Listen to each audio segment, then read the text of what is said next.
Good afternoon, ladies and gentlemen. Thank you for joining our last webinar of the three-part HCP Conversation Knowledge Series, Who's Next? Passing the Baton of Success. A warm welcome to all our speakers, HC partners, and IHRP community.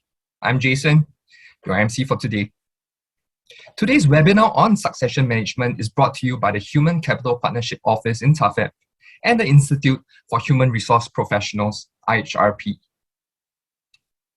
The Human Capital Partnership Program, or in short HCP, is a tripartite initiative launched in 2017 to bring together a community of employers who are committed to growing their businesses and staying competitive by developing their human capital and adopting progressive employment practices. The focus on human capital development is essential for Singapore's economy to remain competitive, for businesses to attract and retain talent and grow, as well as for Singaporeans to continue to have better jobs, better salaries, and better careers. As of now, we have about 600 HC partners and look forward to growing this community of progressive employers. As part of our engagement and research work at TAFEP, we had commissioned Mercer to conduct a study on HC partners to find out the relationship between the maturity of human capital practices and business performance. The key insights from the research and implementation toolkit were shared in a three-part webinar series. In August, we held the first webinar on talent acquisition, and in November, performance management. Some of you have joined us in the past webinars, and we wish to thank all of you, including our esteemed speakers and moderators, for their generous sharing of insights. Here's a short clip of our past two webinars. Please enjoy.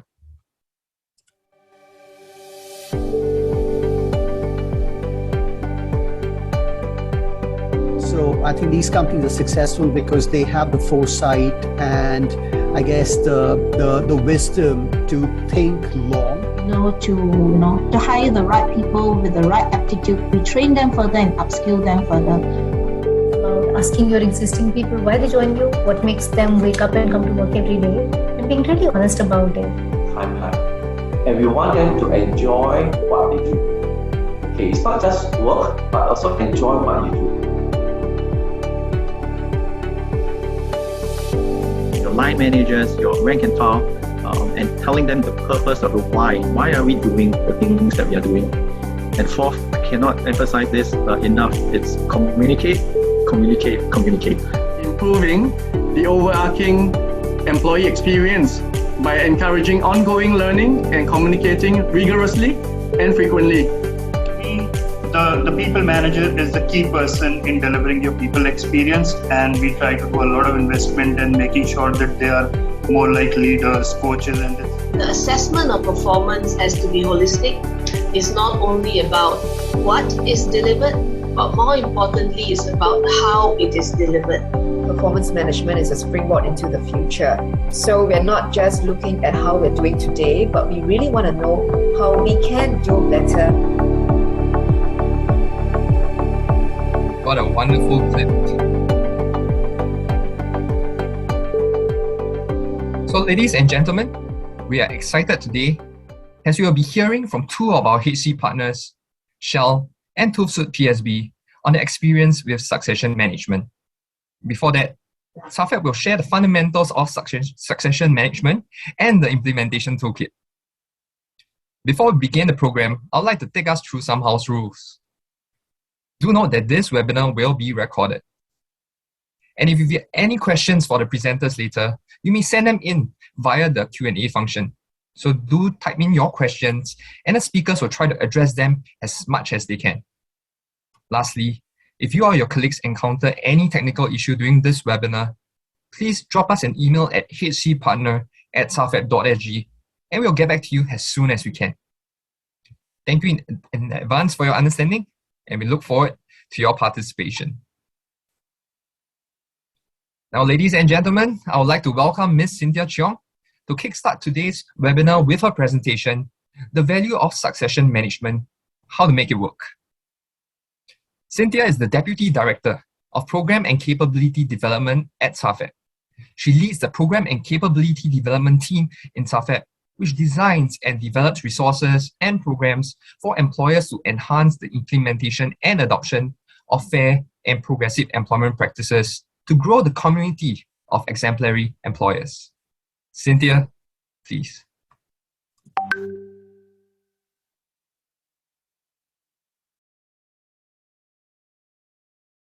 Hi, good afternoon. I hope you can see my slides. Is that all right? All right, hi, and thank you very much for coming to join us this afternoon, taking time to think about and hopefully implement succession management in your own companies. I'm Cynthia from TAFEP, and I'm very happy to share with you today. Some 2 years ago, we started research for the HCP partners, and we looked at how human capital practices could be correlated to business performance and which practices would have the greatest impact on business success. Eventually, we found that the HR function in human capital partners is far more commercially astute, leading to greater buy-in from business leaders. So this meant that because they were commercially astute, they could see how HC practices were linked better to the business, and they could have a huge buy-in from the leaders to invest and to say yes to HC practices in the company, therein resulting in a good alignment between the strategy and business objectives. And so with this in mind, there are key elements that HC partners have made succession management work well for their companies. In the previous webinar, we talked about performance management and how very importantly, your organizational culture will lead to a very good system, and it supports you in your performance management. So we looked at how employees are given steadfast support in their personal growth and learning, how there are created opportunities between supervisors and employees, and there is ongoing engagement. We kind of know about our staff as they go along their daily lives with us, and we know what makes them tick, we know their personal aspirations, etc. But very importantly, it is facilitating the employee success in our companies in the future. Unfortunately, this part is very little demonstrated by most companies. We kind of stop at, you're doing well, you're doing fine, good job, keep it up, right? But we fail to see that the performance management system is really a springboard into the future. I think you heard me say that line in the little montage earlier on. So this is a very natural point to start the conversation about succession management. Yeah, when you have a good system in place, you know who your talent is, and you know how to make them motivated. We can actually then start the whole conversation about succession management. Now, why you ask yourselves, why would we do this? Okay, why would we plan our organization's future? Is it something that we should leave to chance, or is it something we should just resolve when we come to the problem, and let's just come to it and sort it out when we come to the bridge, right? But it is your one chance, really, to plan for your organization's future. It's your one chance to gather together with your leadership team, decide what's the future for your company. Who is the best leadership team going forward to actually make this company tick? Yeah. So we really want to put our best foot forward in making sure that we can sustain the knowledge that has been built in the company for many years. We want to make sure that the talent that works with us stays with us. Yeah. And very importantly, to recognize that the demand for leaders today is quite different from what it was many years ago. I think today the leaders are expected to be agile, innovative, and respond very quickly to changes, because that's what's being done to companies, and that's what we're experiencing in businesses today. Cycles are getting that much shorter. So therefore, if we fail to plan, we are really planning to fail. Yeah. So how do we go about this? One of the things that we found in our research was that small companies actually really did succession management well. debunking a lot of myths about how small companies are not structured nor systematic, because they recognize that there is great value in doing succession planning. There's great value in succession management as a critical talent strategy. So in the war for talent, there's nothing more that you can do except to find ways to keep your talent. And part of this is being systematic about identifying talent, being systematic about investing in your own talent, in your internal talent, so that they know that there is something that we want to stay here because our companies care for us. In smaller companies, there is also a greater chance that we get a customized career pathway and a very supportive organization willing to invest in our growth.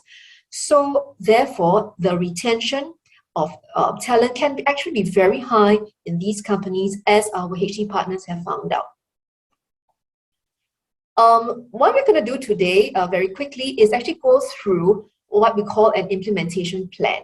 Now, this plan is not the only way to do succession management in your companies, but it's a way that we hope that will guide you in setting up your structure, setting up your plan, and actually really just getting started. Okay, so let's just get started, right? First of all, let's have alignment of strategy. Let's have your leaders all buy into this need to do a succession plan. You want your talent council to be formed. Hopefully your CEO and their first line reports are also in this council, and they will work with you, HR, to develop your plan and your programs. And this has to be regularly reviewed. So you come together quarterly, half yearly to look at things, see how things have moved, see how things have changed. The very important part you want to ensure happens in this talent council or in this strategy is that we want to move leaders away from what we call knowledge hoarding or talent hoarding to knowledge sharing and talent sharing. Because one of the things that has to happen in a succession plan is that we share talent. Talent cannot grow if you only keep them in one place all the time. Talent needs to learn new areas. Talent needs to actually be exposed to different managers, different senior management perspectives, be coached and mentored differently as well. One of the SMEs that we worked with in the HCP survey told us that their successes, their potential successes, are mentored by deliberately leaders from a different division so that they get a diversity of views. They get to understand how other divisions work, and therefore they actually collaborate better at the end of the day. It's important to also define and identify what positions you want to create succession plans for. Is it every position, CEO and first line reports, or is it critical positions in which we really cannot sustain the business if we actually don't have persons leading this particular business divisions? Yeah. So think about how you want to define this. Think about what the characteristics of these positions are. Once you've done that, let's look at what makes a person successful in these positions, right? If you think about it, some companies will do it this way. They will approach it, one, by thinking about the positions to be filled. So let's look generically across the companies. Let's put together a leadership management plan, a leadership development plan, so that we identify generic skills, generic competencies that will make our company succeed in our leadership team, right? Now, a lot of other companies will do a combination of both A, identifying the positions to be filled, as well as B, identifying the individuals who can actually succeed in this position. So it's one thing to have the critical positions defined. It's another thing to think about who can we actually send to training programs to get them ready for success. So some of the success profiles you want to think about drawing up are, for example, what kind of experience this person would need. I want an all-rounder for a divisional director. So what does all-rounder mean? Maybe he needs to be managing complex functions. He needs to be in a staff function. He needs to have experience in a policy setting function as well.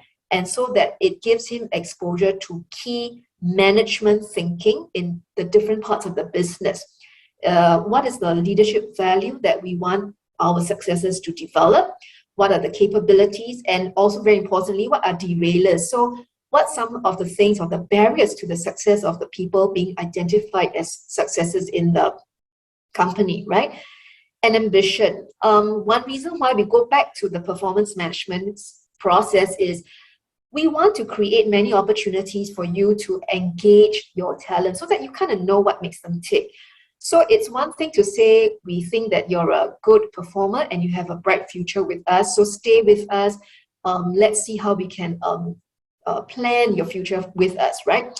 But if the person has no ambition to go into that career path, if that person says, well, actually, you know what, in a few years' time, I really want to do my dream job, which is to maybe get my PhD and go lecture in a university, then you also know that, okay, no worries, until that happens, this person still continues to contribute effectively to the business. But we know, therefore, that this person has quite a different ambition in the later part of his years. Yeah. Here's the interesting thing. How many successes is there? Is there a right number? Is there a percentage? Of course, there will always be a percentage, but you want to ask yourself, so how are we going to get to that number? I have seen leadership plans or succession plans where the directors kind of only have one successor. I mean, can you imagine every director had only one successor across the company, the same one successor? And that's kind of thin, don't you think, right? So is it thin because we are too strict? Is it thin because we really are very short of talent? Or is it thin because we don't believe that our subordinates can have a higher potential to be our bosses in the future? And so there is this resistance to how I'm going to identify talent, right? So it's very common for managers to say, no, all these people cannot even do my job. Yeah, but are we being fair to them? Are we saying that out of worries about our position? But I think that if we have the same alignment of values, that is, we want to put our best team forward. Doesn't matter who they are really. Doesn't matter whether they come from my team, someone else's team. We want the best team to come together to bring the company forward into the future. Then my way of looking at talent might change. I might be a little bit more generous, not lenient, but I would be able to drill and mine into the gems waiting to be found in our teams. And I will be pretty much on the lookout for good people, right? So one of the ways to help managers reduce this resistance is really, you can set them a KPI and say, okay, those of you in critical positions, you need to develop at least 2 successes. They can be from your own team. You can also go and observe other people's team members and identify them as well, right? And really, you want your managers, you want your managers to be known as talent builders. Because if I am a talent builder, people want to join my team. But if I'm known as a talent, breaker or a curb to talent progression, then I think people might be a little bit less likely to want to come and join me anyway, right? So managers have to also come on board and understand that sharing talent is really a corporate goal that all of us should buy into. Once we have done that, who are going to be your leadership pipeline, right? So you want to be able to come up with standard criteria, or you want to come up with what we would think are very fair ways to look at talent. So for example, you can actually do formal assessments, you can set up an assessment center, you can also do regular reviews after everyone has been given an opportunity to perform in projects, special projects, certain development work. You want to then take stock and say, okay, so these guys are good. We have seen clear examples of how they've demonstrated leadership. We have seen clear examples of how they are competent in certain areas. So we are confident that with the right training, in time to come, they will actually make the grade as well, right? So that's what we want to do by identifying talent. You also want to make sure that all the routes to talent development, whether it is training, development, exposure, etc., you want to be fair to everybody in the company who is eligible in a way for such programs.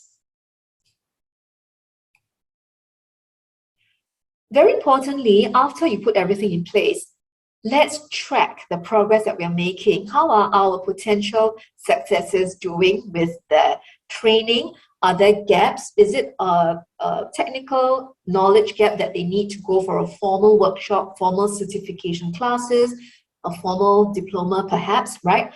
Or is it something that is exposure to different functions? Or is it really that they need to be coached and sort of understudy mentors and coaches in other divisions as well? How do we expose them to senior management thinking?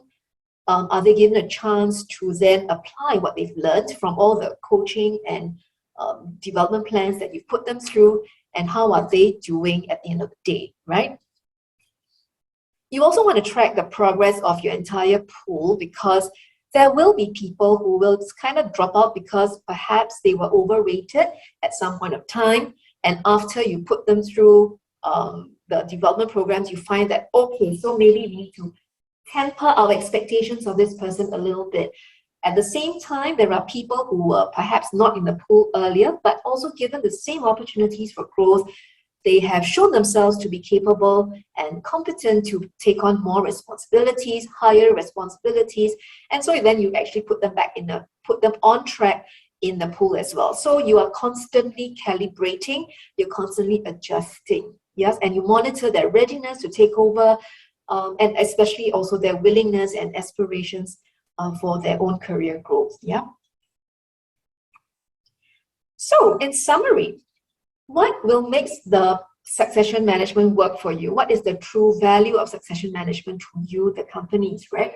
Well, first of all, leadership buy-in. And when you have that leadership buy-in, a lot of things can happen because there is a lot of coordination, there's a lot of collaboration at leadership level. If they walk the talk, so will everybody else in the company, right? So you want them to buy in and invest in these programs for you and your staff. The understanding of the objective of succession planning is really not just to say, okay, when someone leaves the company, we have a ready replacement. That's good and that's important, but the real purpose of succession planning really is that at any one time, you are having people on a development track. At any one time, you're exposing people to different parts of the company, different bosses, different coaches, etc. At the end of the day, when everyone enhances their skills and competencies, even if they're not in the leadership positions yet, think of how much they can contribute to your business outcomes just simply because they understand the business and so much better than they did before, right? And the collaboration opportunities are tremendous as well. So cultivate the right culture, right? Have the right ideas about knowledge and talent sharing instead of hoarding talent, because that really will not bring you very far in the company. And eventually, please do take a long-term view at the program development. Reinforce the concept that we prepare the company. We are in the phase of preparation for the future. We are always planning ahead. We're always keeping ourselves abreast of changes. We're always keeping our finger on the pulse of the company, knowing how we are matching people's aspirations, matching business needs, and hopefully at the end of the day, when this all comes together, we are actually going to create the company that we really want to see in the future. Yeah. Now, all that I've said here today is really going to be in this little toolkit the implementation toolkit. It's found on our website, TAFEP.sg, or you can actually scan it and then take a look at it as well. There are many other modules that we've covered in the 2 previous webinars as well. We hope that this really helps you. And with that, I think I am done, and I look forward to listening to Ernest and Lynn share later on. Thank you very much. Thank you, Cynthia, for sharing with us on the fundamentals of succession management. Ladies and gentlemen, some of you have requested for the slides. So at the end of this webinar, we'll also be seeking your feedback via an online form where you can indicate your email addresses, and we'll be sharing the materials with you after the webinar to your email address. Now, I would like to invite our HC partner, Mr. Ernest Lee, Head of HR for Shell companies in Singapore and Indonesia, to share on their succession management journey. Ernest spent the formative years of his career in HR, learning and growing under the guidance of great mentors, coaches, and leaders in EDB. He took the opportunity to broaden his development in Shell and started in employee and industrial relations in Bukom. He had since continued to seek new adventures to learn and contribute in regional and global roles, including Global HR Advisor for Shell's customer service operations, Senior Talent Management for the downstream business, and was the Global Head of HR for trading and supply businesses for liquefied natural gas, oil products, and Shell Energy in Asia. In his current role, Ernest heads the HR team for Shell companies in Singapore and Indonesia. Ernest, over to you, please. Thanks so much, Jason, for sharing, and hello everyone. Thank you for joining the session, and hope I can add to all the learning that's going to happen today. And it's really reflecting on Cynthia's kind of sharing of the framework, and I think that's a really great start. And let me see whether with some of the examples I can bring some of this frameworks to a bit of life in terms of how Shell does it. Is it okay? Move to the next slide. Okay, so maybe let me start with a couple of minutes, right, on Shell and where we are as an organization. That kind of gives you maybe a bit of a flavor of how and why this succession planning piece is so important for us, and how this kind of fits in, right, to what we do. So I think many see us as an oil and gas company, right, Shell. But in reality, we are actually an energy provider. Simply put, right? We do this because we are a user, we provide energy as a partner, and we provide energy to the community, right? To all of us in Singapore, powering our electricity, our lights, our homes and our industry.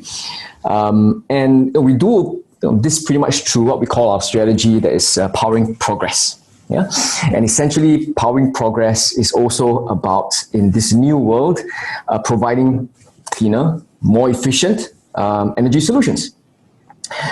We have conforming goals, and you see them on screen, yeah? And I won't kind of elaborate too much. Essentially, it's about really generating, right, value, but it's not just generating value for the sake of generating value, right? It's about generating value so that we as a company are able to enhance and help the world and work with the world to transition to a cleaner energy world.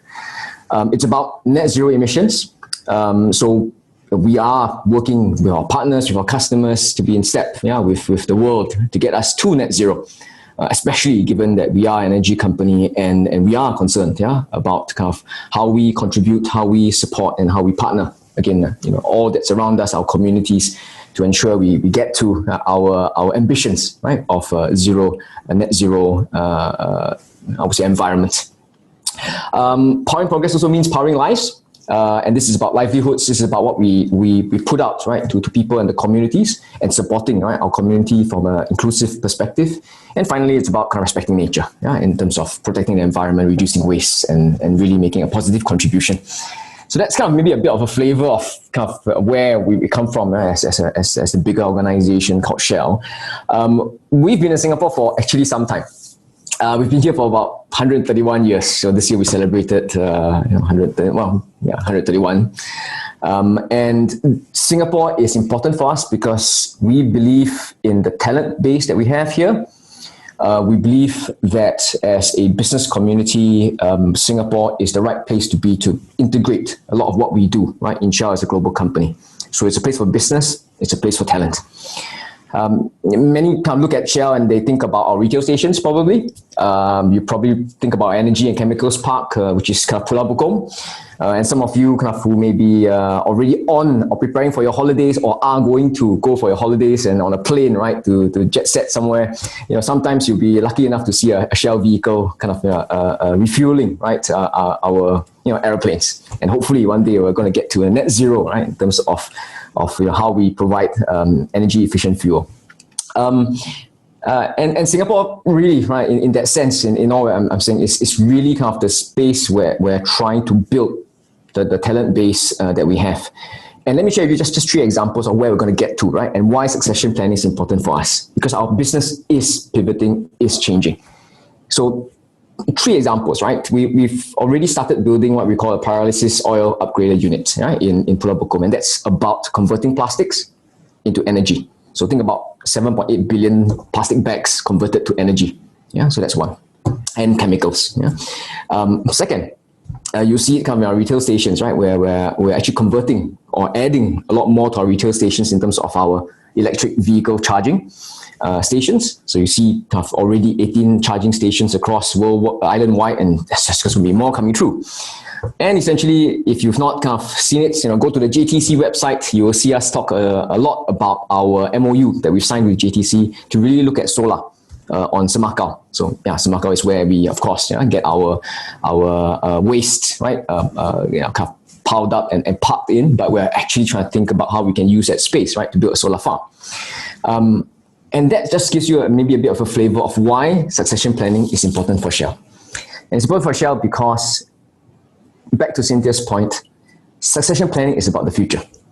It's about thinking what our business is like in the future. It's about thinking through how we sustain our businesses now so that we get to that future. And talent is a key part of that.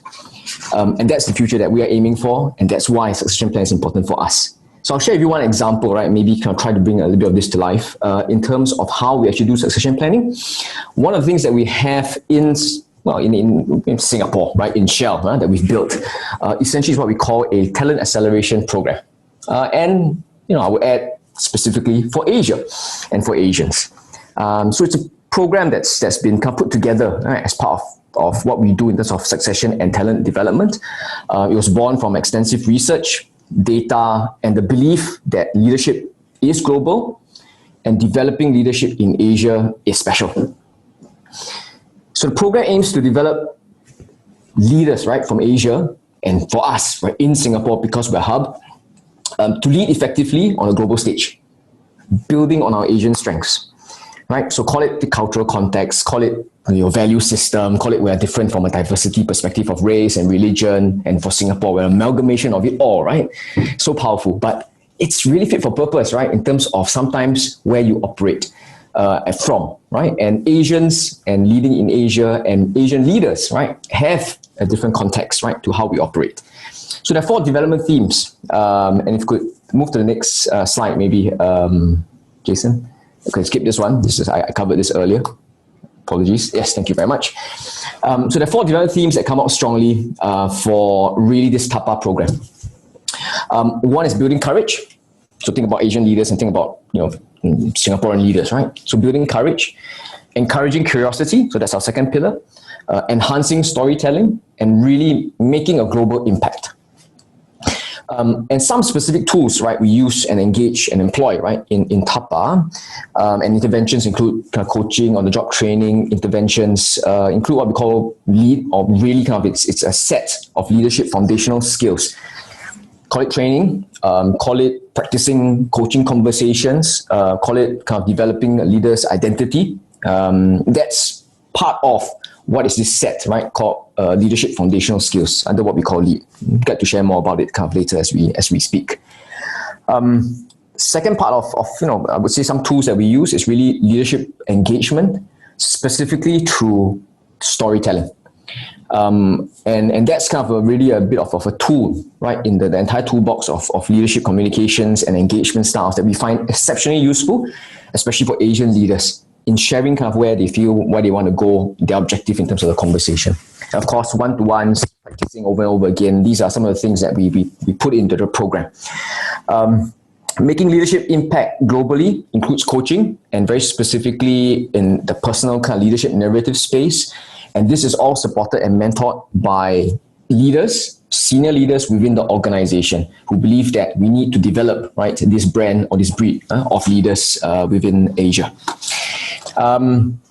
So that kind of gives me maybe a flavor of the program. It's a 36-month program with learning outcomes. So we actually do a 360 sort of self-assessment right at the start, and we do it right at the end.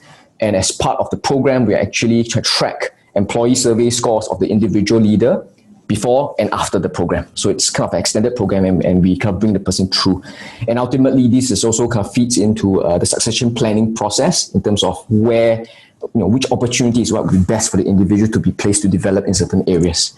You see a little bit of a statement that says Asian Talent Council. So essentially, we do, just like what Cynthia mentioned in terms of maybe the in-house company-wide talent council that is probably some of you are thinking of in terms of building.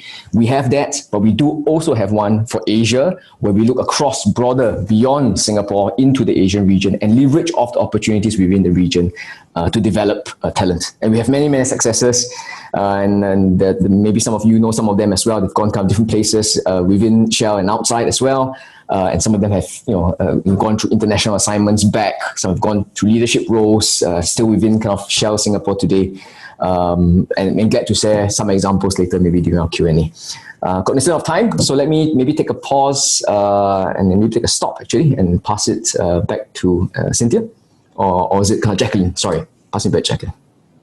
Hey, thanks so much, Ernest, for your insightful sharing to Shell's programs and practices. Thank you. Okay, and next up we have Ms. Lin Teo, Senior HR Business Partner for TUSUD PSB, our HC partner, to share with us their practices in succession management.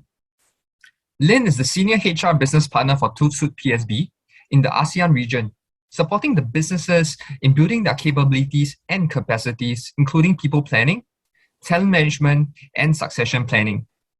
Concurrently, she is also leading as head of Center of Excellence for Talent Acquisition ASEAN, responsible for driving recruitment and employer branding initiatives for the region. Lin, please.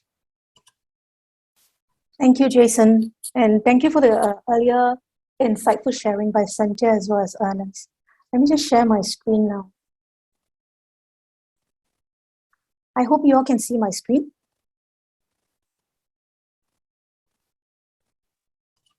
Yes, okay. we can. Yeah. You can, great. Right, it seems to have this. Okay, got it. Good. So, very good afternoon to all of you. Thank you, TAFEP, for inviting me for this webinar. So, what I'm going to do is very quickly introduce what TUSUD, to give you a flavor of what TUSUD does. All right. Before I moved on to touch on our talent management, employee management approach, as well as leadership capability development, as well as our succession management approach. So, I'm actually really happy to be here today to share with all of you the practices from TUSUD, but at the same time, I think this allows me to learn from everyone here as well. But I think TUSUD is a name that some of you may not be familiar with. So without delay, let me just do a quick introduction of what TUSUD does. So this slide actually provides you with a quick overview of TUSUD in numbers. We are actually a one-stop technical service provider with over 150 years in safety, security, and sustainability business. Okay. So in layman's term, our core expertise is basically in testing, inspection, and certification of processes, systems, products, and infrastructure to ensure that they are safe, secure, and sustainable in accordance to international directives as well as standards.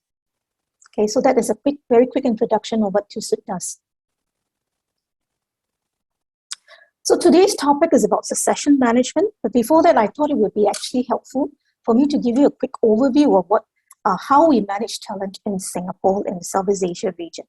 So for us, succession management is actually tightly woven with other HR areas, particularly talent performance management, leadership and capability development, career management. Yeah. So I wouldn't say that we are expert in all of this area. There are some processes that where we are a little bit more mature in our processes, while there are actually others where we just started in the recent years. So in the interest of time, all right, I will only focus on leadership and capability development, which connects and leads very strongly to our succession management processes. So in TAFEP, we actually have this, what we call the Leadership and Expert Development House, right? So for us, we don't just focus on those on leadership tracks, but also experts who are equally important to us, because our competency is what we commit to our customers and our partners. So you see that there are three segments here. On the far left is actually the programs that are, the left pillar, right, is actually the programs that we cater and develop for leadership, those on leadership roles. So we have programs that are targeted at young managers. We also have programs that are targeted at experienced leaders. All right. I mean, in the recent years, you have a lot of these dynamic shifts, transformations and changes taking place in the business landscape. So we also come up with programs in order to enable our leaders to be able to lead better in the VUCA world by placing them in a business simulation whereby they experience and reflect, how to lead in a complex leadership and collaboration setting. Now, in the middle segment, you see that we have this high potential program. So there are two types of high potential programs that we have in TAFEP. One is what we call the CHAM. CHAM program is actually a high potential program that is for the Asia Pacific region. And then the JUMP program is actually an international program that opens to all members within the TAFEP group. So essentially, our high potential program is the intent of this program is actually to train and develop high potentials on how to manage themselves, how to manage teams, and how to manage business. So topics and modules are covered on team and culture, leadership, as well as business. Typically, the programs can last up to 12 months. Okay, there are a series of competency-based training. They also have to come into teams to work on business projects, and there will also be a project mentor assigned. And once they graduate from the programs, each one of them will be assigned a mentor, and these mentors could be CEOs of the regions or CEOs of the divisions. That means at senior business leadership levels.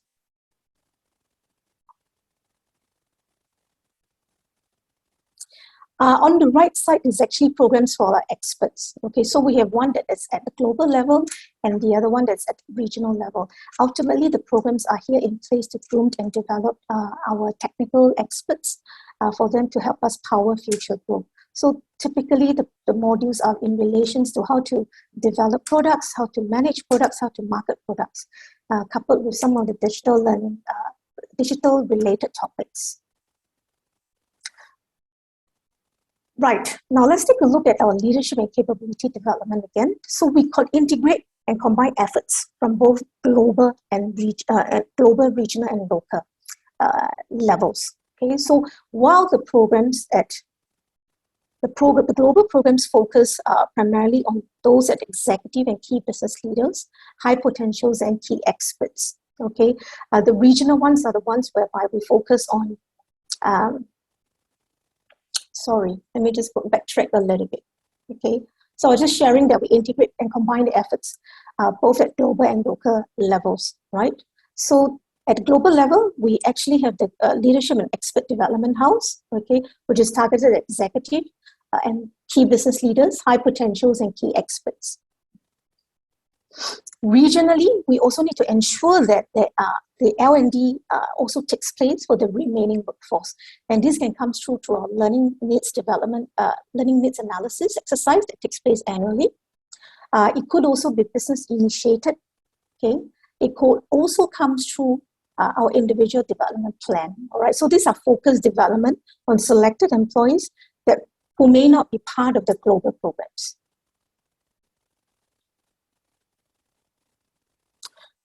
So here's a high-level overview of how succession management takes place in TAFEP. Okay, so both global and regional efforts takes place concurrently.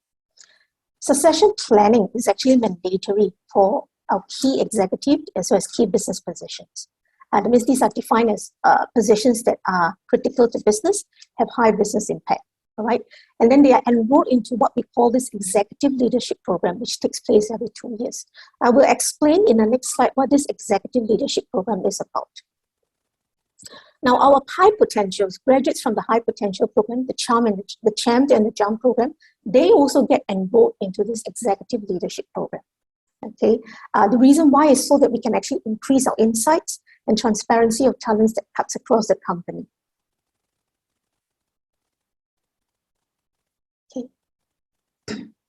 So the succession planning exercise is actually an annual exercise that's initiated by our global team, right? So what they do is they conduct what we call the talent development meetings, a little bit somewhat like what Cynthia and Ernest mentioned, the talent council meeting, all right? So they will pull together CEOs from the regions, CEOs from the business divisions, and then they have this cross collaborations and discussion and look at how we can foster career planning for selected talents and also discuss who are the succession potential successors for some of the key positions. The focus of our succession management basically is to create a healthy pipeline, talent pipeline of successors, and also to make sure that we add valuable and meaningful diversity in the process. So currently the guidelines for succession management is to identify 3 successors for each of the key business roles, at least 1 interim successor, all right, and make sure there's actually diversity in terms of the talent. It could be in the form of gender, it could be in terms of age, nationality, it could come from different business divisions as well. Okay, so all this information gets consolidated into our global, what we call the global platform. So we do actually have a platform that showcases what are the key positions globally within TÜV and who are the potential successors to these positions. Now, at the regional and local levels, our focus is actually on operationally critical positions. So we spotlight the high-performing employees that comes through the performance management cycle, all right? We develop them, we focus on skills and experience development, right, in terms of their R&D. And this could be supported by the annual learning needs analysis exercise that I mentioned earlier, as well as the individual development plan. Okay, so again here at the regional level, we also consolidate the information, and this are kept within our own platform. Yeah. Now, let me, in my last slide, let me just introduce to you what is this executive leadership program that we have. This essentially is actually our global structured evaluation tool for competency-based leadership development and talent pipelining. Right? The target audience, as I mentioned earlier, are people holding executive positions, or they could be key business leaders, as well as our high potentials. All right. So the purpose of this is basically to help us identify talent within TÜV, okay, and to build up to what we call a key talent pool. So in this exercise, what we do is we define strengths. We have a questionnaire that goes out. We define strengths. We look at the development measures, and also discuss what is the next career steps. And then the mobility readiness is also highlighted. So they are actually all together 4 stages in this whole program. So stage 1 is what we call the Elp Evaluation. This is essentially an online 270-degree feedback. It's a tool. It's a feedback whereby we get feedback from the peers, from the subordinates, from the direct reports from the bosses, okay, of the participants against the TÜV leadership competencies. In stage 2, this is what we call the Appraiser Dialogue. So this is where we encourage the participants and the supervisors to sit down and discuss, to focus on the development measures, the next career steps, discuss what are the mobility potential, as well as readiness for the next career steps. And all this data basically are captured and consolidated for talent pool and succession planning. In the stage 3 of this program is what we call the Elp Session. So this is actually where we do the portfolio positioning in using the famous 9-box screener. So where it reflects the potential as well as the performance of the participants. Right? And those in the orange boxes that you saw, this is actually what forms, eventually the names and participants here forms what we call the key talent pool. Okay? And following this stage 3, it will kickstart the discussion, the succession planning discussion. So this succession planning discussion can take place at the regional level, and then we will align with the divisions. And then there's cross-regional and division calibrations and meeting and discussions. And the ultimate participants that appears in these 4 boxes then will end up in what we call the key talent pool. Again, will then be uploaded into our global portal, right? And of course, the last stage of this would then be the ELP action plans, because they are development measures that have been discussed as part of the whole process. So participants are supposed to take ownership to make sure that they realize or fulfill the plans that they have committed to. Okay, so right. So I've come to the end of my presentation. Can I hand over back to Jason? Thank you, Lynn, for the wonderful sharing. Ladies and gentlemen, we hope that the sharing by our 2 HC partners have provided you with valuable insights. So to top it off, we shall now proceed to the next segment on the panel discussion, Developing Future Leaders Today. First, we would like to welcome our speakers back. Ms. Cynthia Cheong from TAFEP, Mr. Ernest Lee from Shell, and Ms. Lin Teo from TUSUT PSB. Last but not least, I would like to welcome and introduce our esteemed moderator, Ms. Jacqueline Gui. Jacqueline is Director and Founder of A Advantage Consulting. She has over 25 years of broad-based human resource, change management, and business excellence consulting experience in both the public and private sector. Prior to founding A Advantage Consulting, Jacqueline was with the consulting practices of Big Four consulting firms, focusing on organizational development and change management. Jacqueline has advised companies on best practices in organizational development and how human capital strategies align to support business success. Jacqueline currently leads the research and insights, human capital and cultural transformation solutions within A Advantage Consulting. Ladies and gentlemen, we strongly encourage you to join us in this panel discussion by typing your questions in the Q&A box below. We see that some questions are already in, and we have also received many of your questions on succession management during the registration, and we thank you for that. We seek your understanding that due to time constraints, we might not be able to address all the questions asked, but the panelists will definitely try their very best. Without further ado, I'll hand the time over now to our moderator, Ms. Jacqueline Gui.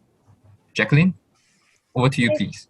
Thanks, Jason. Good afternoon, everybody. I think we have a great crowd today of more than 200 participants. I think both from, the HC partners as well as the IHRP community. And of course, not forgetting our esteemed panel from Shell, TUSUT, and of course, TAFEP. And I think we've heard from them, both Shell and TUSUT, combined together, I was calculating, more than 200 years of experience, I think, as global companies.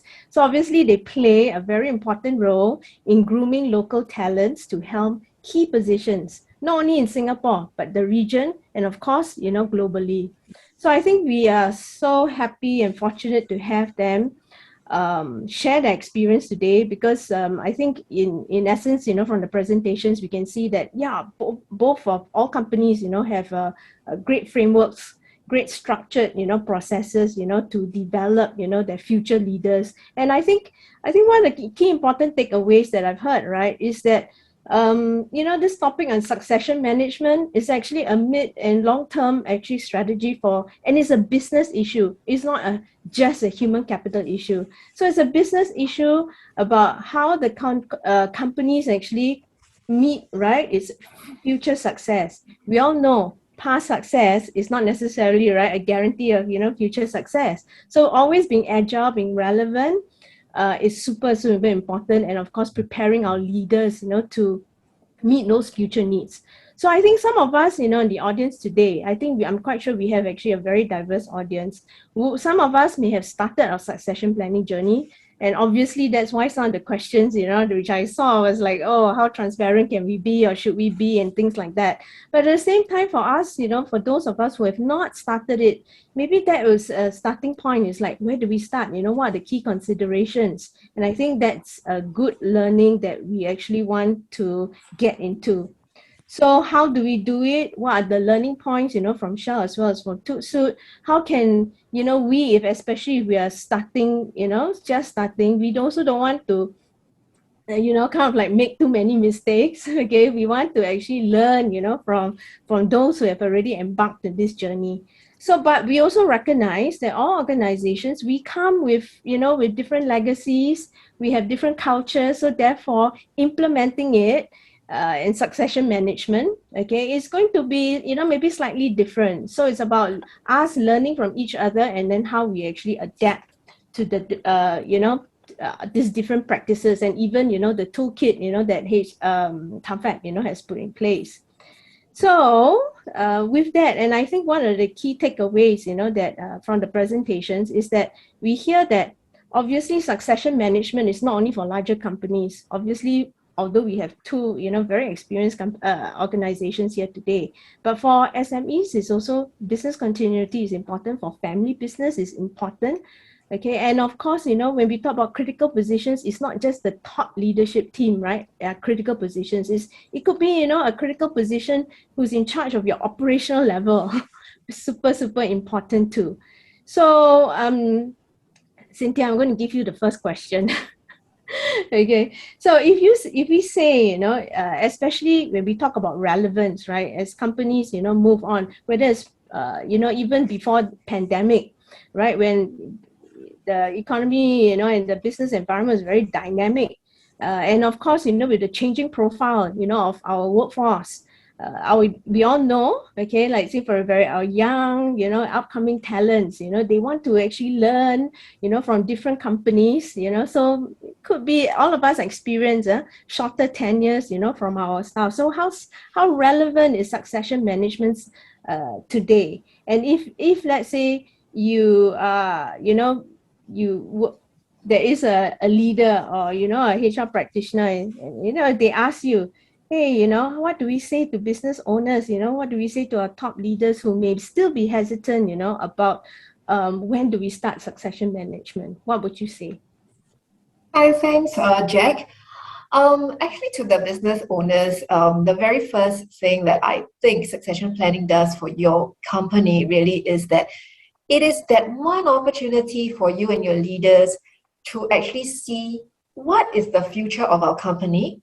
How can we start building it now? You don't want to look back 5 years down the road and say, we wasted all these opportunities, we wasted 5 years. We could have done things differently. How often do we spend our time moaning about the things that we didn't do, right? So take this opportunity. It is the one chance for leadership to come together, almost to decide like, yes, this is what we want to see in the future, the next 3 years, the next 5 years, and this is how we'll get there. So it's almost like a game changer for the future. If you can do nothing and then scramble when people leave you, it won't kill you, but I think it will create a lot of chaos in the company when key people leave you as well. You can also easily buy talent and say, oh, well, it doesn't matter, we don't have this person, and let's just go recruit somebody else, right? But the message that sends down the entire, cascading down the entire company will be very different from one that says, my company is investing in my future, not just as an individual, but my future with you, the company that is willing to invest in me. So there are a lot of reasons why one would want to actually set up a succession planning and take a look at what we can do for ourselves in the future of the company. I think the other thing is, SMEs are always short of talent, always short of resources, and we wonder what is our competitive edge. We don't pay top dollar, we don't have perks and benefits that I think Shell does. ToolKit as well. But so what do we do as an SME? How do we compete with the Shells of the world and ToolKit of the world, right? So here is where the SME can use a good talent strategy like succession planning to actually create your competitive edge with talent. There are people who will come into your industry, stay with you, if you also make the environment an empowering one that will hold them with you. So, don't fret the short tenure that people have with you. I think perhaps one way is, let's take a look and see how we can slow the churn down a little bit. If people are staying only 2 years, can we just try to make them stay 1 more year at a time? And eventually they are so entrenched in your company because they've also invested a lot with you. And if they know that it is a reciprocal thing, they tend to then stay with you a bit longer. And I think that we can do things to change the phase of attrition in our companies as well. Thanks, Cynthia. Before I just move on, I got one more question for you, because it's got to do with us, starting to think about succession planning, and then of course the talent pool. So the topic which is also been brought up more recently is actually diversity and inclusiveness, right? So how do you ensure that, hey, like identifying the high potential, the people that you want to groom, as future leaders, that there is a level playing field, there's equal opportunity based on merit for all? How do you ensure that? One of these things that we talk about in the TAFEP tripartite guidelines for fair employment practices is that you actually have a clear and equal access to training and development. You remunerate fairly based on performance and contribution as well, right? So in other words, we want companies to look at how they can respect the differences between people in the company. Be very aware of some of the biases that we have. The reason why we think some people will never make it to the table, is it really because they don't have the skills or what it takes to be a leader, or is it because we actually don't like them?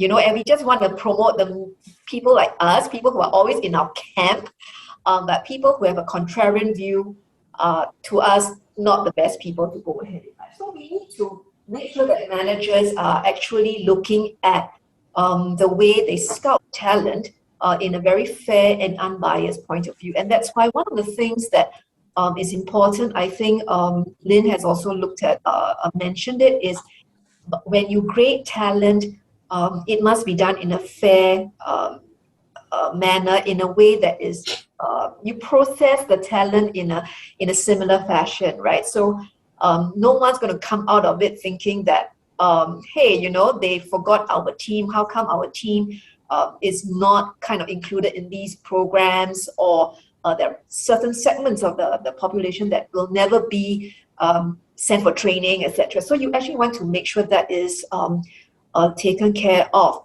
That said, one of the things that will hit us, and if it hasn't already hit us, is that we are raising the age of the retirement and re-employment ages, right? So which means that people actually are going to have a much longer runway with us. So if we traditionally think that successors must be a certain age, or we only want to consider you for promotion after, when you're within a certain age band, it's something we need to start thinking about again. Because if you're 50 years old today, you actually have a very long runway of another, 17 to 18 years. That's almost 2 decades of contribution. And to tell someone that for the next 20 years, there's no movement or there's no progression, I think we might actually be cutting our nose to spite ourselves if we don't actually look at talent for what they really are. So I think these are some of the considerations that we want to put in place as well. Policies, equal and fair access to programs, and certainly someone needs to check on your managers that they aren't biased in the way they spot talent. Actually, what I'm also hearing, Cynthia, is that, and also it came through quite clearly also in Lynn's presentation, a very robust, and I suppose performance management system, right? Which is, very clear on what are you assessing, people on. So because that will lead into succession management and that's right, conversations after that. Yes. I suppose that's where Lynn, I definitely want to ask you a little bit about, how open and transparent, right, leaders are, in TAFEP, when it comes to succession management. And yeah, I think that's also important because a lot of people are also concerned, and it comes through the question so far, is that how transparent can we be, and how transparent is it, in TAFEP? How do you all manage that, this succession management conversations or the topic on this? How open? Okay. I think for us as an organization, especially the Singapore entity, I think we're fortunate that we have been promoting from within in that sense. So that has actually kind of set the stage and the culture. So this practice of succession planning, it's actually quite entrenched in our organization. I think largely due to because we are a technical organization to start with. So people with deep set skills and knowledge are highly valued, because this is what we commit to our customers. Yeah, and the TIC industry, generally speaking, it's very, very small. So it's difficult to find people with that kind of multidisciplinary skill sets and knowledge. So generally, the leaders would prefer to develop from within or consider internally the people, because the same group of talent would already be adapted to the culture, know our business, know what makes, know our business in that sense. So I must say that for us, we have been fortunate enough that the practice has been around for the last 20, 30 years, even before we become part of the TAFEP group. But in the past, I must say that the process may not have been very, very structured. It's in the recent year where things starts to shape up. And it does help, because when you facilitate a very clear process as a HR, and then you take the courage to hold this conversation with your senior leaders, asking them what is the loss to you if you don't develop your people. I think people generally would want to come on board, because you are putting up a business case, a strong business case, why you are doing this. You're not doing this, you're not generating solutions to prepare for problems. You're really trying to resolve business challenges, because we all know that talent is scarce today. Yeah. Thanks, Lynn. I mean, I think you mentioned in one of your slides, right, about this global talent database in the portal that you have. And it is, I suppose, to some extent, it's actually known. So do high potentials know that they're high potentials? Are they inside the database? Yes, they are inside the database. So those who actually gone through the high potential program already, they know they are it's already part of the high potential talent pool. And then those gets incepted into the executive leadership program that I mentioned about. They will also be part of this, they will also be involved in the portfolio positioning, where they sit in terms of potential and performance. Wow. So once the exercise is completed, actually they will receive an email. Wow. From us as HR in terms of where they sit. And this is actually not, it's not fixed, it can move from year to year depending on, how you progress and grow the organization. It could be that when you get promoted to a bigger role, for example, then maybe you could go down a little bit in terms of the performance, but when you have matured in that role, you can come up stronger in terms of performance and potential. So it is very open. I think we make it very open, to be honest. Yeah. So how do leaders manage, some of the conversation if people feel that, because there's an emotional side, Yes. Right? Yeah. I think first and foremost, it's really a privilege to be considered a high potential. I think they also get more opportunities. They avail themselves not just to opportunities within Singapore or within the region, but globally within TAFEP Group, because their profiles are available in the portal. And, globally, the HR committee, the business leaders can access this profile with their consent, of course. Most of them would consent. Actually, 100% would consent to have their profiles there, because talent know their talent, They're open to any opportunities that come. Yeah. And this is also our way of encouraging the very honest conversation that supervisors and leaders should have with their people. Yeah, because I know this part and this process is always challenging, especially in a technical organization. Your scientists and engineers may find this very challenging to engage. Yeah, but we want to really encourage this open conversation. What does it take for you to move up there, and why are you not there today? Yeah. Thanks for that sharing, Lynn, because it really touches on the important point about that the culture in the organization is super important to actually enable and facilitate some of these very open conversations. And maybe now can we hear from Ernest, the experience of Shell, how do y'all also manage some of these I suppose two things these career aspirations of your different workforce profile over the years. Has it changed? What's your focus for Shell for today? And then Yeah, and how open are y'all also in terms of discussing some of this succession management and the policies that surround it? No, thanks, Jacqueline. So let me try and let me share kind of where Shell sits on some of this. But maybe first, before I go there, there was a question, right? And there was maybe a conversation around talents and where kind of big companies sit versus kind of maybe kind of more local or regional companies. Shell has people moving in and out as a company, and I've spoken to individuals who have chosen to move to a medium-sized local companies. And they chose to move for a different purpose. So I think that, let's just say the talent play is fair across, and individuals move more than just for terms and conditions for pay. People move for purpose. And in today's market, talents have a choice. And I think that's the important thing to remember. And the choice is really kind of open within the global kind of setup, multinational companies, local companies, and even sitting on their bed and whipping up their phone and creating a YouTube video and being an influencer. So there are many choices. So competition is fair out there. So just want to put it out there. Yeah? Sorry, Jackie, I digressed a little. But back to your question, right? You talked about kind of share. Maybe I'll start with the latter because kind of I think it's a good lead in from where kind of TUSUT kind of has in terms of transparency. And that's an important one, right? Because Shell adopts a very similar philosophy in terms of transparency to individuals, in terms of areas of development, in terms of expectations of what we expect of leaders, and in terms of where individuals sit in terms of the caliber, the capacity of the individual. And you've kind of all probably hear this, we have this current estimated potential, the CEP thing, that we still use and adopt today in a slightly different way, but still, right, today in Shell. So individuals do know, right, from a transparency perspective. So from a structure, that's why it is. But let me give you a flavor as well, maybe from my perspective, right? If you're not transparent with talent, and if you're not keen and energized around developing talent, someone else will be.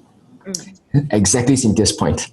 So why wouldn't you make it difficult for your talent to leave your organization by starting something? And I think this framework that TAFEP has put in place is really a great start. So from a transparency perspective, we are definitely there. Much like TUSUT, I think Shell has a structure as well in terms of how we look and develop talent. I think that was just probably your first question, Cynthia, and Jacqueline. And let me kind of give maybe a flavor of what it looks like. And as an example, so you have kind of two examples with the TUSUT and the Shell example. So for us, we look at talent in kind of three broad buckets, right? We look at them as leaders. So again, right, very similar to the TAFEP framework today. We look at them as critical talent and critical roles. So they have really deep insights, deep skill sets, not something that you can build kind of overnight, right? So critical roles, critical experiences. And we have a third category, what we call emerging talents. And emerging talents are really kind of people you see in the pipeline, individuals you want to build and grow, right, in the organization. And pretty much kind of early in their career. So you can see the span, right? We cover actually the span of individuals of different profiles. And again, back to the conversation earlier, this is not about generations, this is not about age, etc., right? I think it's about the sustainability and the capability you want to keep within your organization. So you have to look, and we've kind of chosen to look at it from a different categories perspective. So those are the three big buckets. And within those three big buckets, we kind of cut it across time. What do we mean by cut it across time?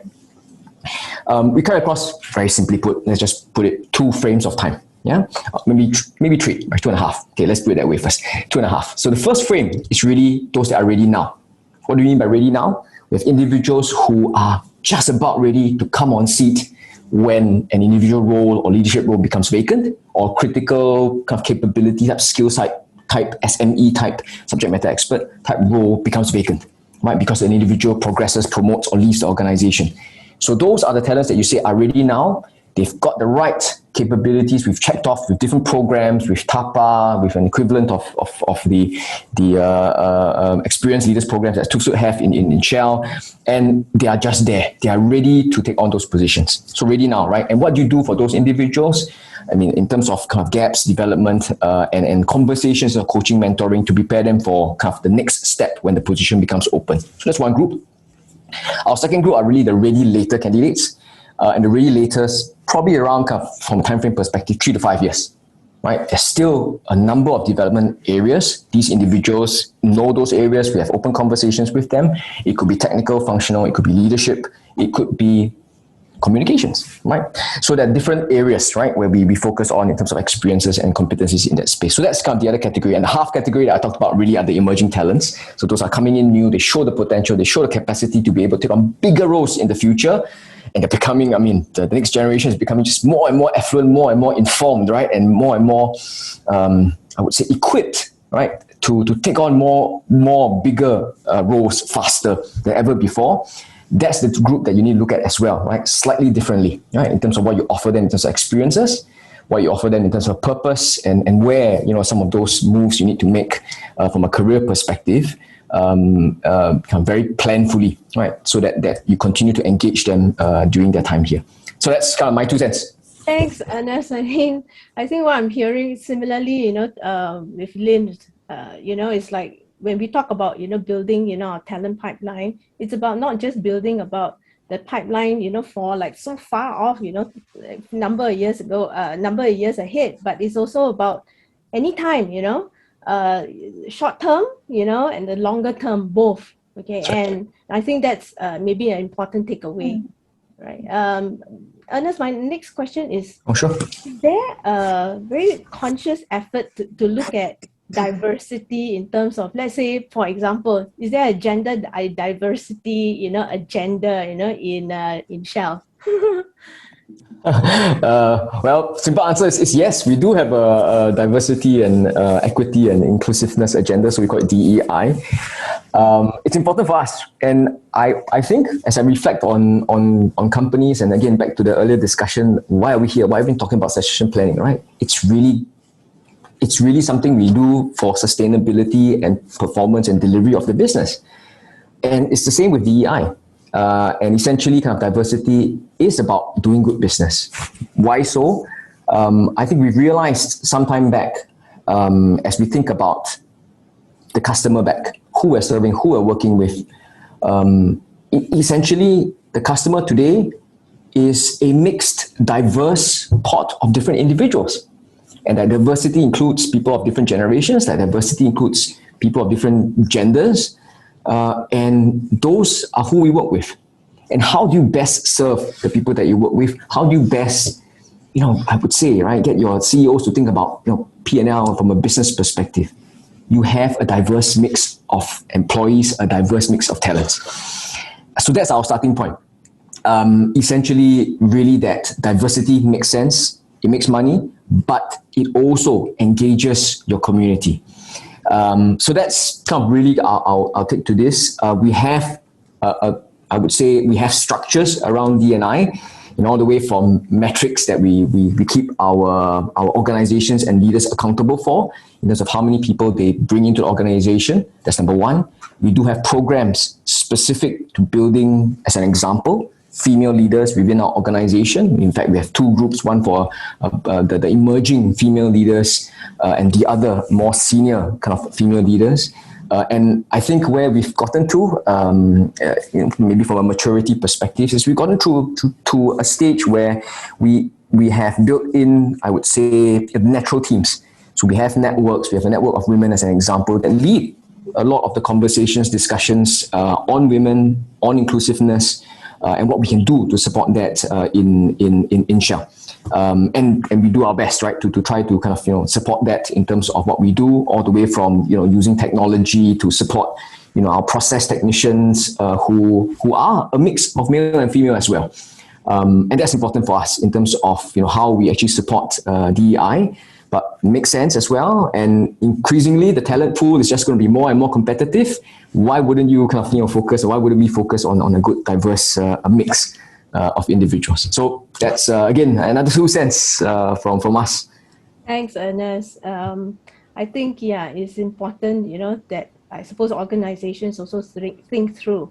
And I think that leads also to my, my next question for Lynn, because I think in one of your slides you covered earlier, although today's topic is about succession management, and as you presented earlier, I think some of the fundamental things, and we've talked about, is a very good, clear, transparent performance management system. But you also talk about being very clear in terms of the career progression, because part of succession management is this conversation on career discussions and all that with individuals.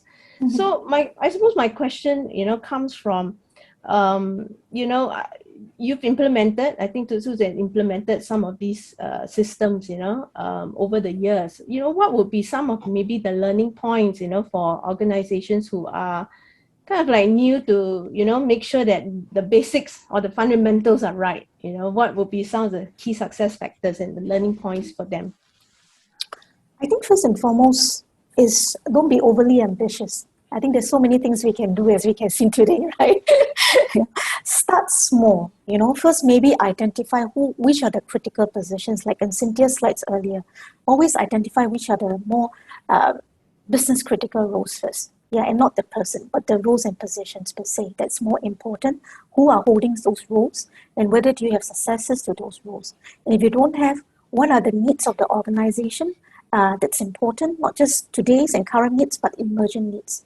And then you have to identify what are the learning and development and the competencies that's needed to close those gaps in order that you can help to groom and develop the next level of successes.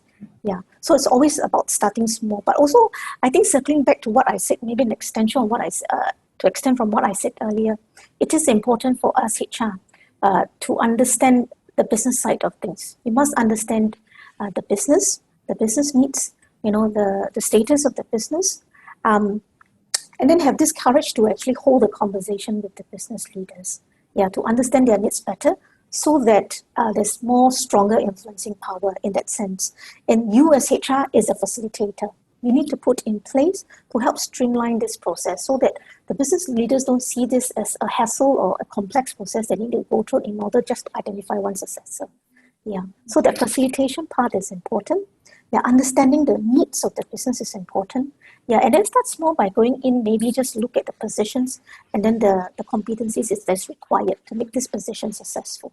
Okay. So putting in place or identifying, the competencies requirements is actually quite important. Right. And it's also, right, I think, one of TAFEP's, 4-step, right? Your plan. Yes. Looking at a profile, right, of your leaders that you want, so that you can actually kind of like train them on a very structured.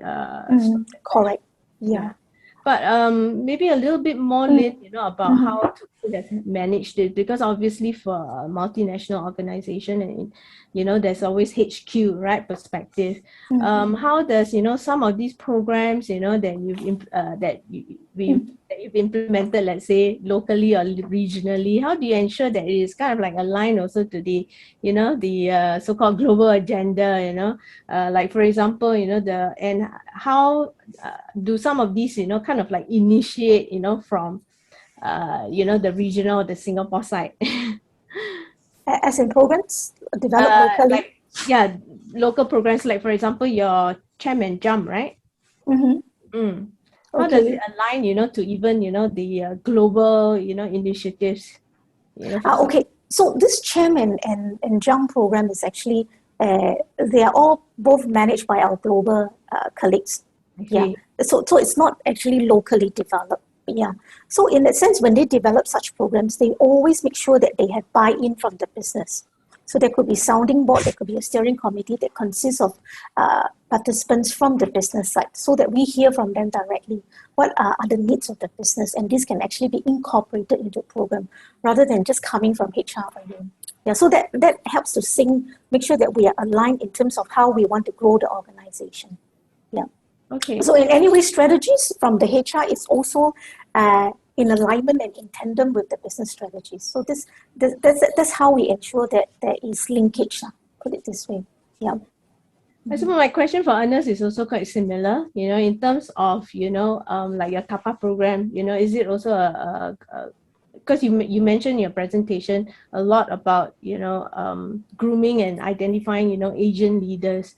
How does this tie in, I suppose, with, I suppose at HQ level, does it need to? And, when you all launched your TAFEP program initially, were there some challenges? Well, what would be the learning points, for our audience today? Thanks, Jacqueline. So I'm proud, right, being in Singapore, that I would say that the TAPA's birth and then really the birth of the idea actually came from this team, right, the community within Singapore. And the community within Singapore, it was a mix, just like Lynn was talking about, there's a buy-in from the business, right? It's a mix of the business leaders, but also a mix of course, HR being part and a key top partner in terms of the process. So that's one. And that's an example indeed. How do we align it with global? We have global organizations, structures, SMEs that deliver certain programs, effective, right? Because they serve a certain purpose. I think there are two things for me. One ultimately is the recognition that different markets that we serve, different customers that we serve in different markets are slightly different. It's not a one-size-fits-all in this new world, right? It's very, very specific, targeted in terms of how we work with customers, how we work with our partners, how we look at talent. So I'm thankful, right? Globally as an organization, our leaders, right, globally recognize that. So I think that's number one. My second kind of maybe perspective here is within our organizations, someone talked about related to courage. Someone related an example about being brave. I think indeed there are spaces that we as individuals, we as HR, or we as leaders of our own organization, have opportunities to step up and bring a voice to the room. And this is where I think the birth of TAPA really came from. It came from a belief that Asian leaders have and bring a strong value to the global organization. It's a belief, of course, from a global organization that the diversity of markets are different. And that was the sweet spot that we found. And essentially, it's about going through the rigor of the program. What do we want out of the program, and tying in with the need of the market? So this is where the business and what Liam was talking about in terms of understanding where the commercial needs comes in strongly in terms of fitting and matching, right, the need with what we have to offer in Asia. And that was really the birth, right? So it's not that Global starts to do this. It was there is a need. We're hearing there's a space, right, in terms of the customer focus on Asia and Singapore specifically as an example, as a hub. What do we do? What do we have? What's our profile? And how do we build something, right, that can fit into that space? So that's where the birth came from. The other example that I shared as well was the Asian Talent Council. It's not something that the global kind of team decided to build. It's something, again, right, with HR as a top partner, together with pulling together business leaders to say, hey, we need something beyond Singapore. We need something that looks at the wider region, because Singapore is a hub for the region. The region is a key sort of portfolio, right, for the global company. Why wouldn't we play in the talent space? So it's about picking up that challenge, picking up the opportunity that you see as well, right, to play in this space. I go back to Lynn's point, and she raised a very important point. Talent management and succession planning does not need to be complex. It's actually very simple, right? The concept, as you heard from Cynthia, is very simple. And sometimes it's about starting small, starting simple, and then it gathers the momentum with the business, with you, as you see successes along the way. So you take those steps, the steps get bigger, the steps get faster, and then you really build a momentum around the structure. But you need to start. So for those who started, that's great. For those who are thinking about starting, you should. And you see kind of the fruits as it grows, and as you get talents to stay, talent to move, talent to grow within the organization. So that's 2 cents. Sorry, I've given the answer, but added a few more points to it, Jacqueline. Sorry about that. Thanks, Ernest. I think that's so invaluable sharing. For those actually who have questions, please actually kind of like type them into the Q&A. Okay, I think down on your screen there's an icon for that. Then I think we will try to spend some time, to go through where we can. I think I have maybe one kind of like final question for Ernest again. I'm just curious, and Lynn, if you want to join in, please do, because I think it's important to note that like some of our SMEs are trying to be global organizations, right? So yeah, they're starting, as a Singapore, organizations. Is there a difference in terms of identifying leaders, from Singapore and leaders, from the regional operations? How do y'all do that? Because both of you are global organizations, right? Lynn, do you want to share your perspective first? Oh, no, maybe you want to go ahead first. Then okay. follow up this. Yeah. No problem. So developing kind of, I would say local leaders or regional leaders for bigger roles, right? Those especially with aspirations to come grow in the region and beyond. I think kind of let's take a step back, right? I think the starting point in terms of what you need is probably the first starting point, right? In terms of what does your business need? What is your business model? What's your aspiration, right? So that the vision, that goal that you have in mind is clear, because that drives what you want to develop, how you want to develop, and the individuals you want to develop. So that's, to me, the starting point. There are some things that, of course, depending on the business model, whether it's a region thing or a global kind of outreach that you're looking at, they may differ in terms of how you choose to develop and expose different individuals. And it also depends on kind of where you already are in terms of your footprint here. So there are certain things that are foundational. A lot of the foundational pieces you heard about, I think between Shell and TAFEP, we've kind of given you a little bit of a flavor of what you do in terms of development, some areas in terms of competence, some areas in terms of experience that you build within Singapore in the context that you have in the business. There are some things that will be, to me, from a regional or global exposure perspective, will take a bit of, call it experimentation, but also a bit of perhaps seeking the external world, right? For that, I would say energizer, you can put it that way. And what do I mean? I mean, there's some things that as you identify leaders for, let's say, the future of your business come beyond Singapore, you may want to consider, right, how you invest in those individuals in terms of developing capability and skill sets in a formal type program, in a kind of experiential type program that are offered kind of within a lot of, I would say, our institutions here. And the reason for that being two things, right? One, you're borrowing someone else's capability and experience through such programs as an example. And number two, it's the exposure that the individual gets in the participation of such programs with others in that community. So there's kind of two parts to it. But in building some of what maybe are capabilities that you're looking for that maybe you do not have today, you will need to think about investing, right, in those individuals. And again, right, the criteria, succession planning, all that applies. And maybe it's very specific ones that you say, hey, these are the few individuals that we say, are going to be the future leaders that are going to take this vision forward in terms of our internationalization and investing in them to be prepared, right, for that. So that's just one slant to it, and maybe I'll let kind of Lynn maybe cover other areas. Okay, maybe from the TAFEP experience, I think for us, we actually have what we call this competency framework. So it helps because then this whole competency framework cuts across the entire TAFEP group without drawing the lines whether it's at the local operations, regional or global. So we have this set of what we call the strategic and leadership competencies that all leaders within TAFEP must have, all right, or must be developed in, all right. And then you have another set is what we call the core competencies that cuts across all employees. What does being a TAFEP employee means, the behavior you need to exhibit. And then you have another one that's more operationally inclined. That means what are the job specific competencies that you need. So for those, these are the ones whereby more local development, more local development and options then will be considered as compared to those at leadership level. Because we're training and developing leaders for tomorrow, and we believe that the leaders actually should be mobile. We should consider them, we should avail them to wherever to submit them. Yeah. Okay.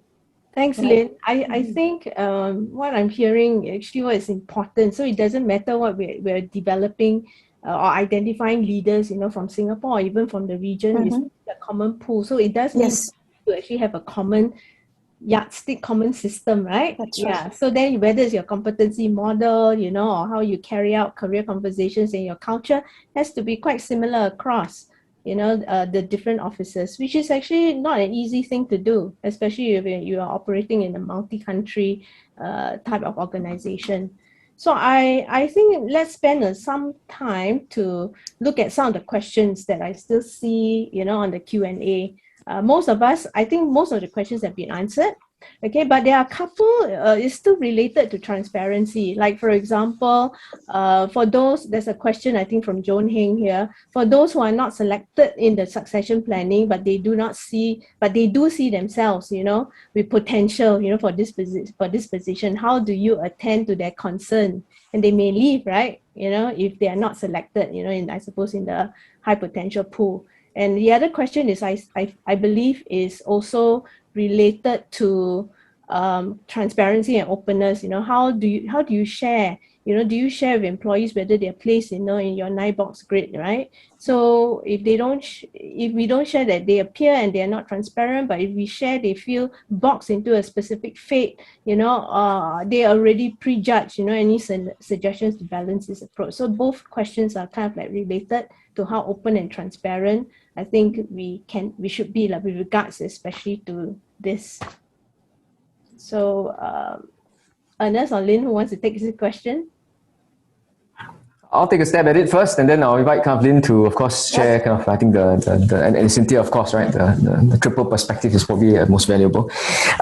So no easy answers. That's a question we still have to work with, and it's a dilemma for us. And the dilemma is transparency versus, you know, if you think about it, retention, right? At the end of the day.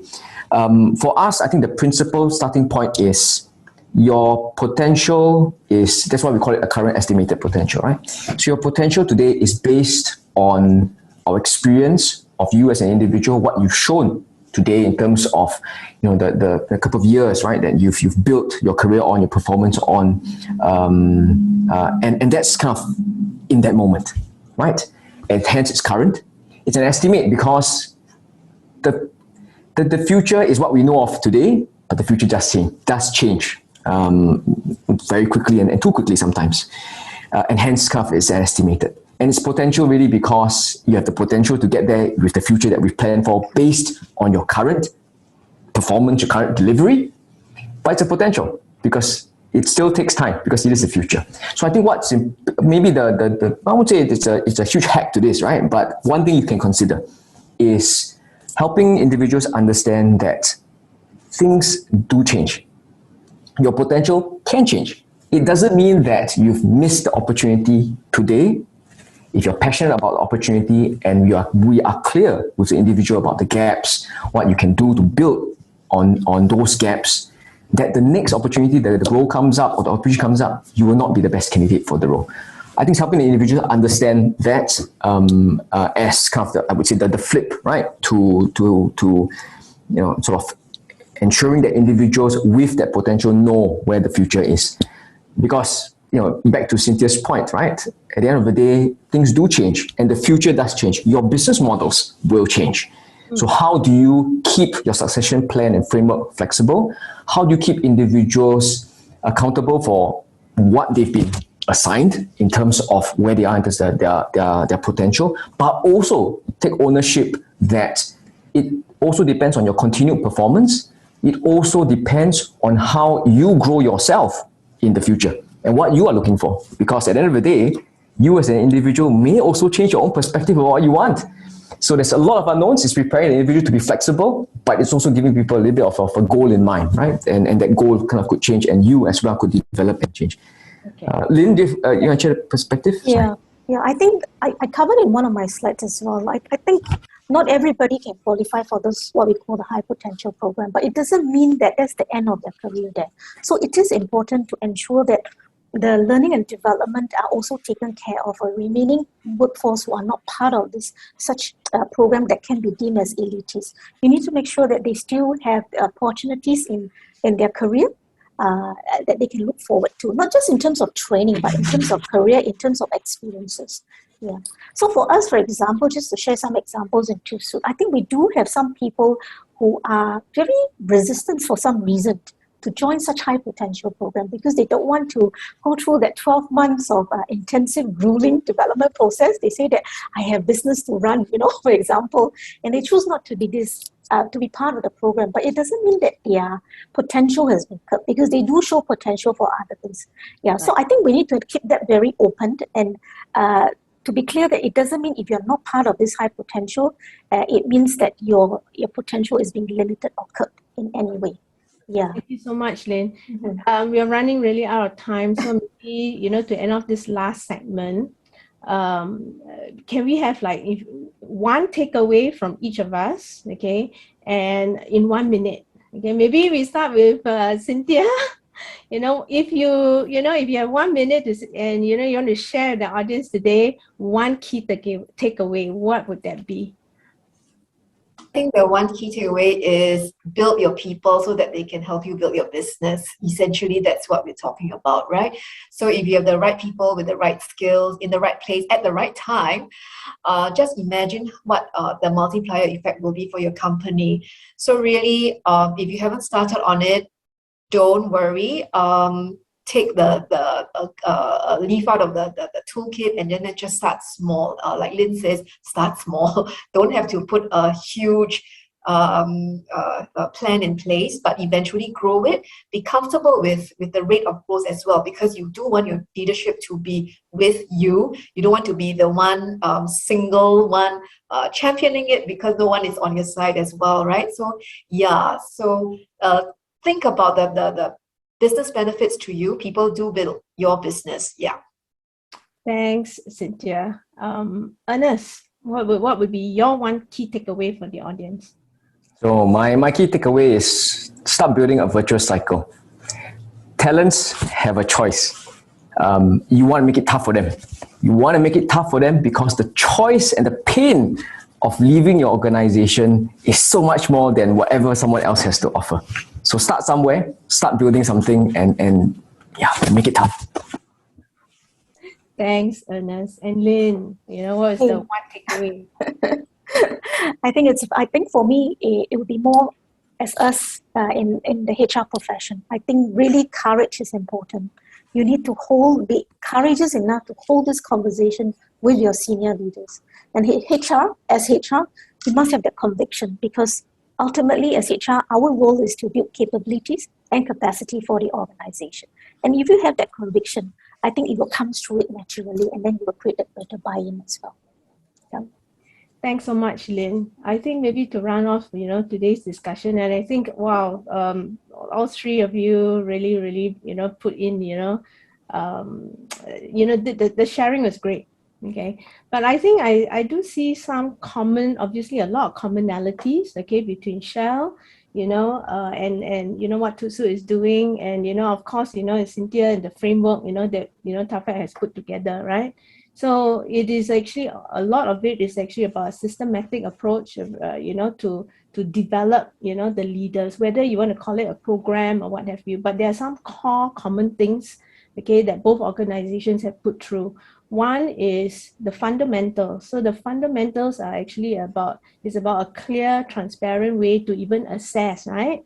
Assess, for competence. So it's usually anchored on some kind of competency framework that you all put in place. I think I've heard, we've heard from Shell, they do a before and after the program, right? A 360 assessment. Lynn, actually, in TUSU, right? You have your 270, assessment, and also a program, So it is important. I think that measurement part is important because we need to know that even after there's a process of selecting, right, there is also a process, to ensure that we are on the right track and our leaders also know it. So, and I think we've talked also a lot, about how do we ensure that, the people who are in this program know they're in the program. They have also a clear objective, what they can achieve out of this, what's the benefit for both the organization as well as for themselves. And we've also heard from Lynn, right, that, hey, sometimes, some may not even want to be in the program. So, I mean, that's also fine, right? And, succession management is, there's a bigger picture. The bigger picture is also not only just for a small group of people, right? It's actually for leaders across the organization, that we need to build leaders and that leadership pipeline, not only for the long-term future, but also for even immediate, midterm, the future. So that anyway will change. So I think what I'm also hearing from Ernest is that, hey, things change. So we need to also be very flexible, right? So I think those are so important points, I think, that we've gathered, from today's discussion. And I think it was a great, I think, conversation today. I'm going to give it back, I'm going to give the mic back to Jason, I think, to round off, today's session. Anybody else wants any last words? Ernest, Lynn, or Cynthia? Okay. No, okay. Go Jason. forth and conquer. Go forth and conquer. HR. Yeah. Right. Thanks so much, Ernest. Yes, do go forth and conquer. So, ladies and gentlemen, a big thank you to the panelists, Cynthia, Ernest, and Lynn, for your generous sharing. Really learned a lot, not just about the practices, but the thought processes and the efforts behind your organization's succession management processes. And a big thank you to our moderator, Jacqueline, for bringing out the amazing insights from the panelists. So, ladies and gentlemen, I'm sure you've enjoyed today's session, and we would like to have your feedback. So please kindly spend a few moments to scan the QR code to leave us some feedback and your thoughts about today's webinar. And do also remember to provide your email address so that we will be able to send you the implementation toolkit after this webinar. So while everyone is scanning the code and doing the feedback, we would like to express our sincere thanks once again to our special guests, Jacqueline, Ernest, Lynn, and Cynthia. We have come to the end of today's program. Thank you everyone for your participation, and we look forward to bring you more exciting topics in the year ahead. Take care everyone, stay safe, and I wish you all a pleasant evening ahead. See you.